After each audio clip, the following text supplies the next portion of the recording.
I'm sorry I couldn't make it to the hospital when you gave birth yesterday, because I felt the need to be there with my daughter. I hope you can comprehend the circumstances I was facing and find it in your heart to forgive me. I'm well aware of what happened. My husband already told me about it, so you don't have to worry yourself too much. It was such a shame.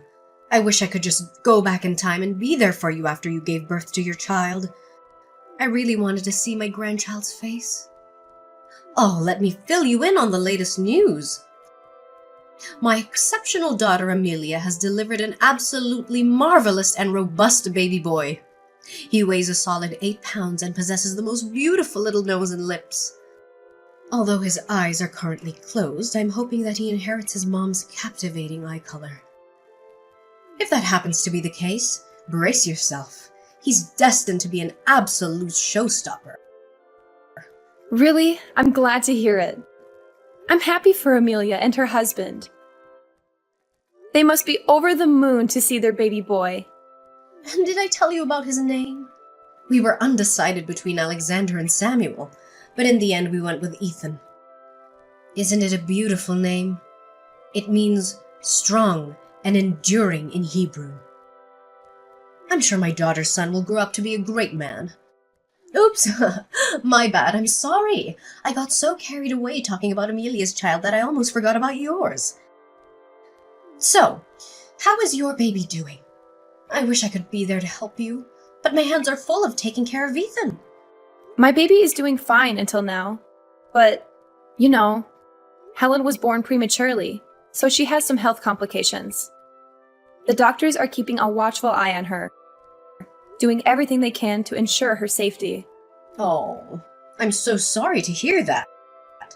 I'm sure Helen is a wonderful girl, but she's just a little less fortunate than her cousin Ethan. But that's okay. Not everyone is born perfect like Ethan, right? So you shouldn't be too hard on yourself.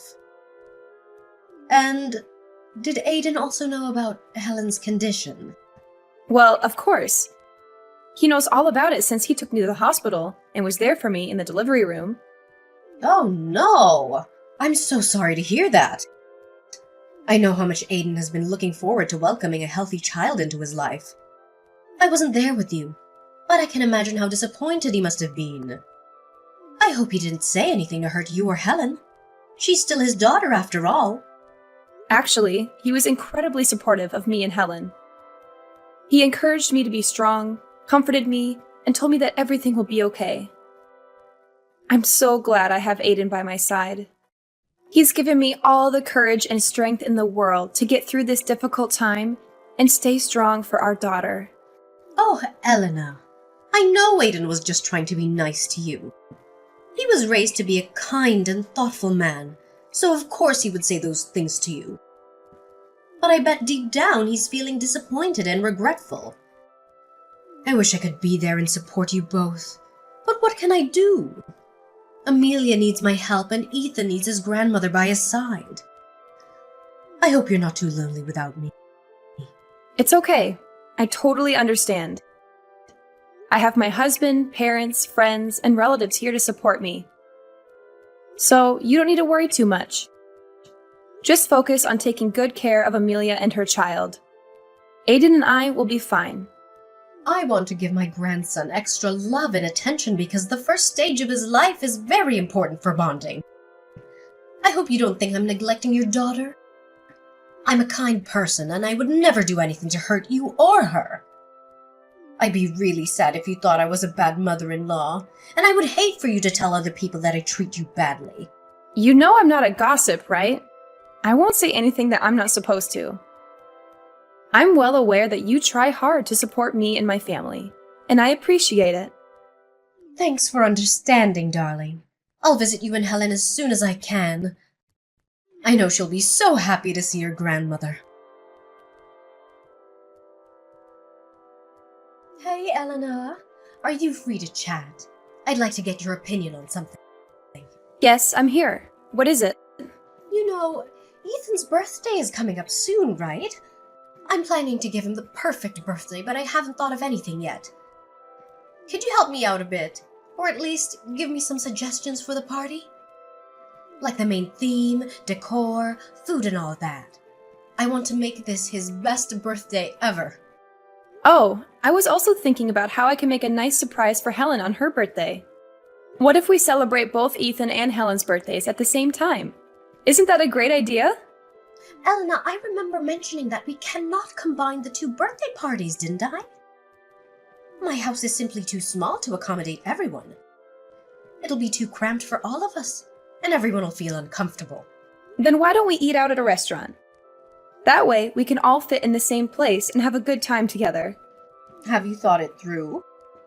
Restaurants are too expensive and crowded. I don't like people staring at me and my grandson. And need I remind you about the dangerous kidnappers who often target young children, especially those as beautiful as Ethan? Ethan needs to stay indoors for his safety and well-being. Oh, okay. Fine then. I can see that you're not comfortable with the idea of celebrating Helen's and Ethan's birthdays together. Oh, thank you for understanding, my dear. I have one more request. Could you please ensure that Helen does not attend school as well? What kind of a request is that? Why can't Helen go to school? Do you have some kind of prejudice against her? Oh, no, of course not. Don't get me wrong, darling. It's just that Helen and Ethan are in the same class, correct? And it might be a serious threat to Ethan's safety. And why so? I seriously don't understand. What's so difficult to understand? Look, let me break it down to you. Helen has been on medication for a long time. And that type of medication is causing her to have an awful and distinctive body odor. Her smell is even worse when she sweats. And do you know that Ethan is allergic to that kind of odor from Helen? In fact, Helen's smell is so bad that it makes it difficult for anyone to get near her. Even me. She's so unhygienic. If you're a responsible mother, you should keep your daughter in a safe place, which means away from everyone else. Especially Ethan. What are you even talking about? Helen doesn't have an awful smell like you just said. I shower her every day and make sure she stays clean.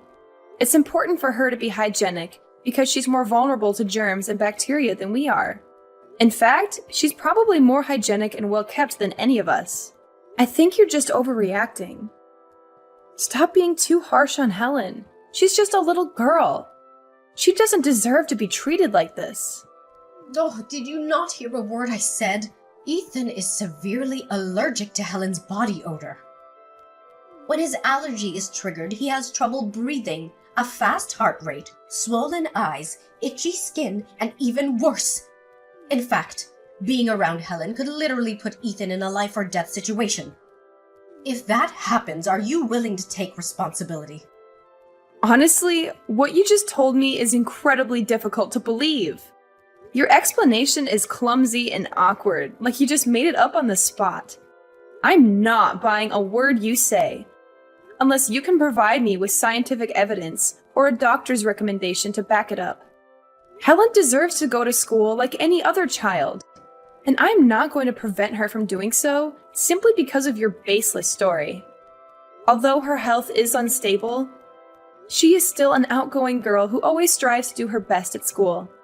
She loves being surrounded by her friends, and it would be a crime to ask her to leave school. Oh, come on! Why don't you just stop living in your fantasy world and face reality? Helen has never felt well and her condition has only been getting worse recently. You even told me that she had to stay in the hospital for the whole month last month to receive treatment. So what's the point of letting her go to school? She has no personal life, no future, nothing. She's just a burden to everyone around her. She's like a feeble little ray of sunlight on a rainy day that could fade away at any time. Are you even listening to yourself right now? I can't believe you just said those hurtful things. What gives you the right to tell my daughter to quit her studies? If you have a problem with Helen going to school, then you can take it up with the teacher. But don't you dare try to bully her into dropping out. What? How could you use that tone to talk with your mother-in-law? I'm totally speechless. I can't believe that Aiden married someone as rude and disrespectful as you. Don't flatter yourself. You're only accepted in this family because you married my son. And let's be honest.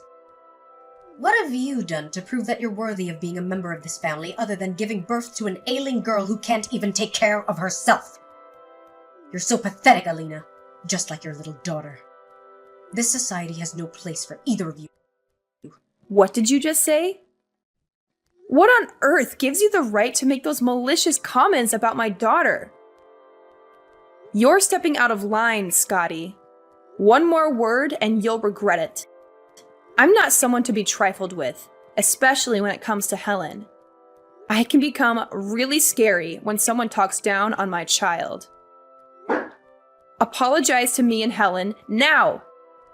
Apologize? Don't be absurd.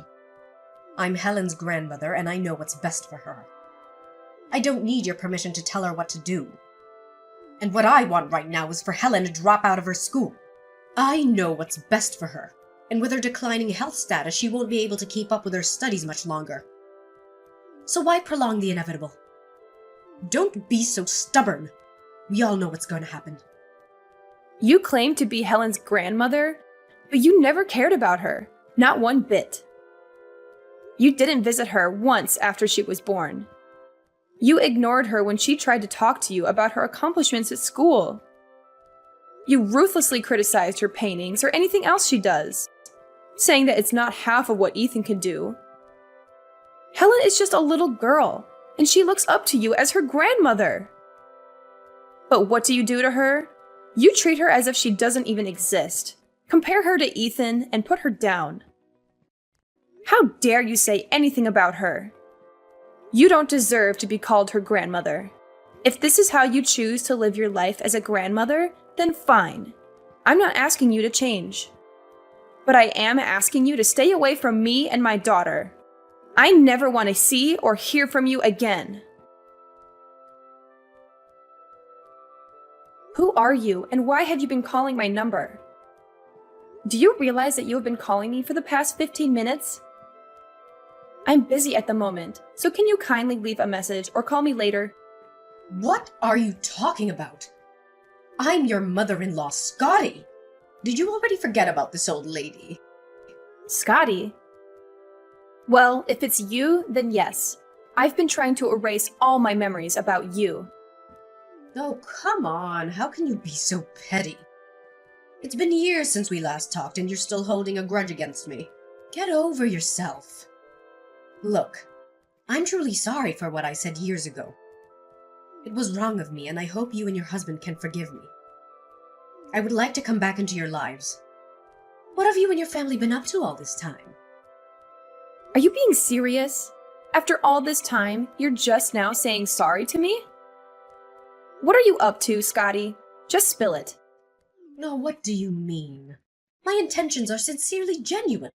I really want to make amends for our relationship, and I hope you will accept my apology as it is, and welcome me back into your lives again. To be honest, I really miss my son and my granddaughter. It's been years since I last saw them. Oh, just so you know, our whole family is going on a family vacation next Monday. My husband, my daughter, and my grandson are all coming with me on this family trip. So what do you say? Would you and your husband like to come with us? I guarantee it'll be a lot of fun.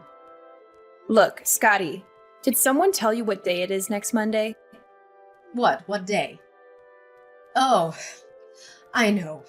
It's about Helen, right? She gets sick and needs to be hospitalized again. What a familiar story. Well, as a loving grandmother, I begrudgingly decided that Helen is also allowed to join our family's vacation. But to be honest, I don't think she's good enough for this trip. We're gonna go sightseeing, engage in various outdoor activities, and try different foods. Just stop, Scotty. You don't know what you're talking about. Oh, what? Did I offend you again? I'm just stating the facts. I mean, come on.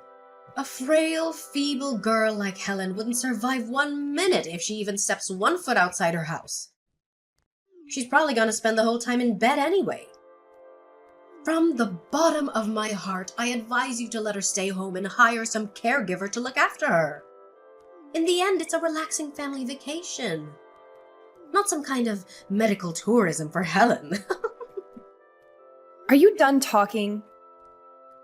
I'm sure my husband already told Amelia what will happen on the following Monday and asked her to let you know. What? I genuinely don't know what event will take place next Monday. Can you please enlighten me, Elena? I guess it must be something fun and exciting. If that's the case, then count me in. Next Monday is Helen's funeral! How could you not know about it? Did you deliberately ignore it, like you always do when it comes to anything that has to do with my daughter? You didn't even bother to come see her one last time before she passed away. When my husband called you, you said you were busy. But that wasn't true, was it? You weren't busy. You just didn't come because deep down, you hate my daughter. Am I right? Why don't you just admit it and stop pretending to be innocent? Oh, are you saying this for real? Helen's funeral? I swear I didn't know about that at all. But I already booked the flight, the hotel, and made other arrangements. It would be a huge waste of time and money if I just cancel everything, right? Well, maybe you and your husband can attend your daughter's funeral all by yourself while other people in our family can enjoy our relaxing trip together. After all, it's just a stupid funeral, and no one would want to go there anyway, don't you think? I wonder how much fun it would be to hold a funeral that not a living soul wants to attend. It'll only be you and your husband whining and sobbing next to your daughter's coffin. What? So now you even refuse to attend your own granddaughter's funeral? You truly are a monster, Scotty. You disgust me to my core. Yeah, keep on talking nonsense and insulting me. For your information, I know very clearly that next Monday will be your daughter's funeral. That's why I intentionally booked the vacation trip on that very same day. This way, no one in our family will pay respects to Helen at her funeral.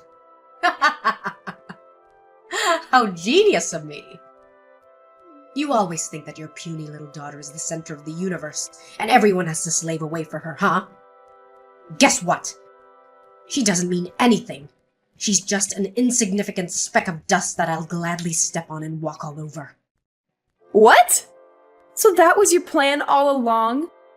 You deliberately booked the family trip on the same day as Helen's funeral so that no one will attend her funeral? You're a pure devil, Scotty. I know that you've disliked Helen for a long time, but I couldn't imagine that you'd go that far to prove how much you hate her. You didn't know how happy I was when I heard Helen was finally a goner. Such a good riddance.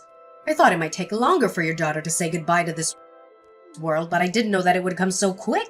I've been patiently waiting for this day for so long, and now it's finally here. Oh! What's this delicious feeling coursing through my veins? Could it be the thrill of finally getting my revenge on my daughter-in-law and her little brat? You're sick in your head. I'm surprised that you're still here instead of some kind of madhouse. See? I told you so. I told you from the beginning that you're not fit to be a mother, but you didn't listen. Frankly, I never wanted a worthless and pathetic woman like you to give birth to my grandchild. What did you do? You completely ignored my warning, and now you have to face the consequences of your reckless action. That's how life always works, right? Scotty, you must be absolutely deranged. Helen is your own flesh and blood. I'm asking you one last time. Did you ever have any love or affection for Helen? Any at all? Love and affection? Stop deluding yourself. Do you know what I see in Helen? A frail and desperate little creature who's destined to die at a very young age. And I was totally right all along. What? Even criminals display more compassion towards their own kin than you do. Your callousness towards your own family is truly despicable. Do you know what I always dreamed of? A peaceful retirement surrounded by healthy grandchildren. But what did you give me? A bedridden granddaughter. It's all your fault. Your family's genes are the reason for your daughter's illness. I should have known better. I should have stopped Aiden from marrying you. Didn't I tell you? Helen's illness is not hereditary.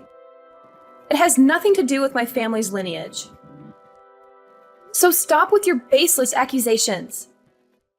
Besides, even though Helen wasn't feeling well most of the time, she always tried to stay positive and make others happy with her energy.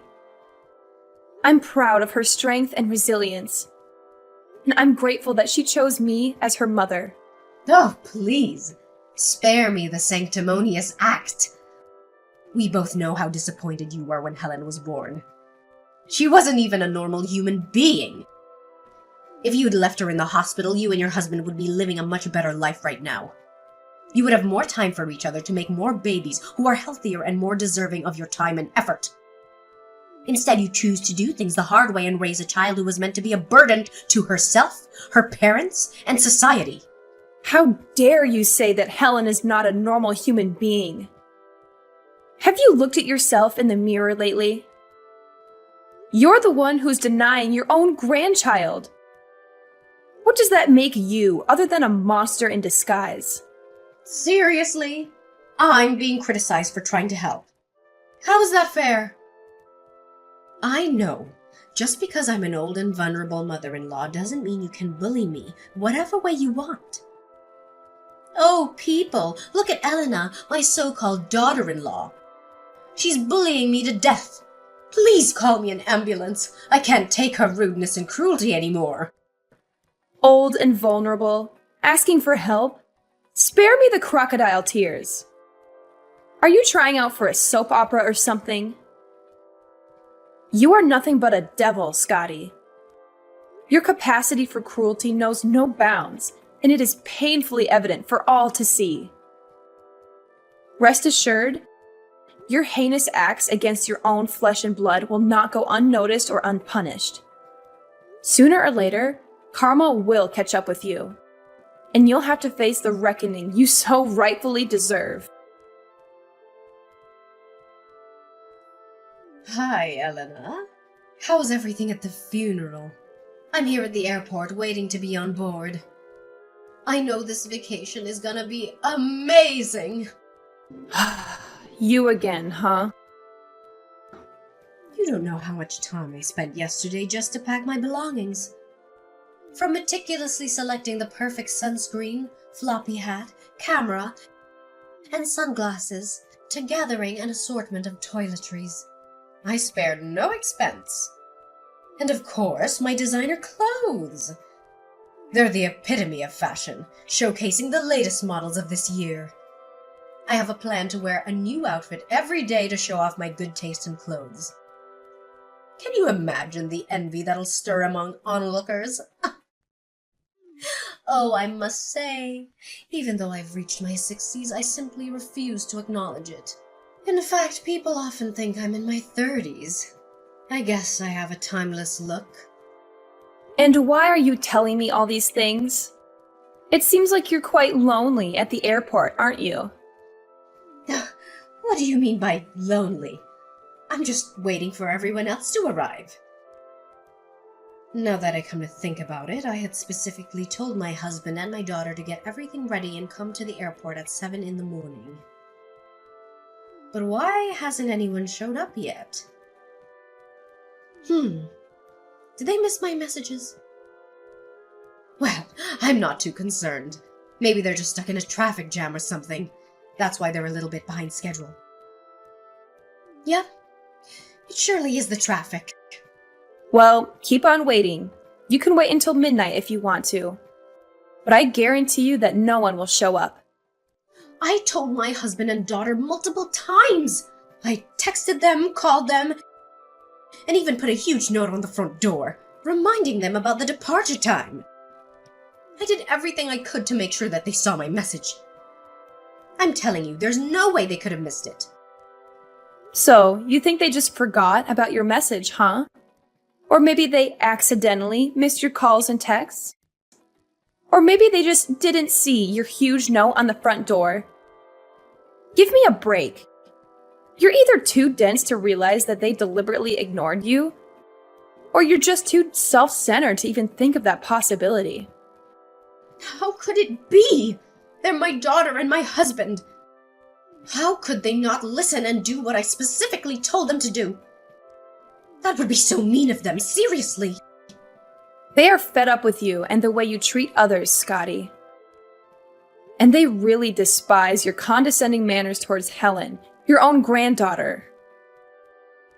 Your husband and daughter did read some of your countless messages about the stupid vacation that you orchestrated, but they were indifferent. In fact, when I showed them the text messages in which you bragged about the real reason for your vacation trip, they were absolutely livid. They told me what you did is unforgivable, and you're not worthy of being part of this family. No way. It can't be. I don't believe you. You're such a terrible liar. Sorry to tell you that I'm not. Your husband, daughter, and even your grandson Ethan are here. Do you want to speak with them directly to clear things out? They're sitting right next to me. What? What did you badmouth me to them, you filthy little snitch? I swear I'm going to crush you. Just you wait and see. You really pissed me off, Alina. Yeah, keep on insulting and threatening me. It'll only make your family hate you even more. Oh, no. I hope you realize that I didn't mean a single word of what I said, right? It was all just a light-hearted joke, and I never imagined for a second that you would actually take it seriously. Look, let's just brush aside all these silly misunderstandings between us and start afresh, shall we? Life's just too short to dwell on such trivial matters, don't you agree? So let's put this behind us and embrace a new beginning filled with laughter and understanding. I mean, come on. Helen's already dead, so what's the point of crying over a dead person? She doesn't even exist in this world anymore. Just forgive me, and tell my husband and daughter to come here and join me on my trip. What? Seriously? Is this your attempt to make amends with me? By saying that it's no use crying over a dead person? Just when I thought I couldn't resent you more. Oh my goodness! What's the matter with you? Can't you see that I'm simply expressing my honest thoughts and feelings? It's the truth, plain and simple. Alina, please, this is not a moment for jokes or games. I've invested so much, and I mean everything, into this trip. Every single aspect has been meticulously planned and paid for. But if I were to cancel my reservations now, I'd lose every ounce of the money I've put in. Do you honestly have the heart to stand by and watch me suffer such a devastating loss? Why should I care? It's clearly your problem, not mine. Maybe you should have taken the time to seek consent from all of the other people involved before rushing ahead and making decisions all by yourself. So, go ahead. Have a grand time on your so-called perfect family trip, all on your lonesome. Oh, by the way, remember to sign your part of the divorce papers when you come back. Divorce papers? What divorce papers? What are you even babbling about? What else? Your husband is divorcing you. He is sick of your cruelty and has decided to part ways with you. Not only that, your daughter also told me that she is going to move to a new place far away from you without you knowing the address. She's disgusted by the way you treated Helen while overindulging Ethan. Do you know what all that means? That means you'll never get to see anyone in your family again. No. You're lying. My husband and daughter can't be so cruel to me. What have I done to deserve this? I'm innocent! I'm innocent! What poison have you whispered in their ears to manipulate them into betraying me? I demand an answer. How could you have orchestrated such a betrayal? Answer me! I have done nothing. Absolutely nothing. It is your own sheer lack of empathy and malicious behavior that have brought you to this point. But you know what? Karma has a funny way of catching up to people like you. So go ahead, enjoy your perfect family trip all on your own. And when you return, have a marvelous time navigating the divorce proceedings. Naturally, Scotty's excitement for a vacation was completely shattered upon hearing the news I had shared with her. She hastily made her way home, only to discover the divorce papers neatly placed on the table, already signed by her husband. As a result of the divorce, Scotty was kicked out of the house. Her husband even found indisputable evidence of her embezzling his salary over the course of the past 10 years. Not a single penny was awarded to her in the aftermath of the divorce. Desperate for support, Scotty turned to friends and relatives, but only encountered indifference. Once they learned of her callous decision to skip her own grandchild's funeral, their disdain for her grew even stronger. No one offered her any assistance. Eventually, she found herself seeking refuge in an elder shelter. Although still grieving over the loss of my daughter, my husband and I strive to remain resilient, finding solace in one another. We cherish every precious memory we shared with Helen, knowing that she watches over us from above, uplifting our spirits each and every day.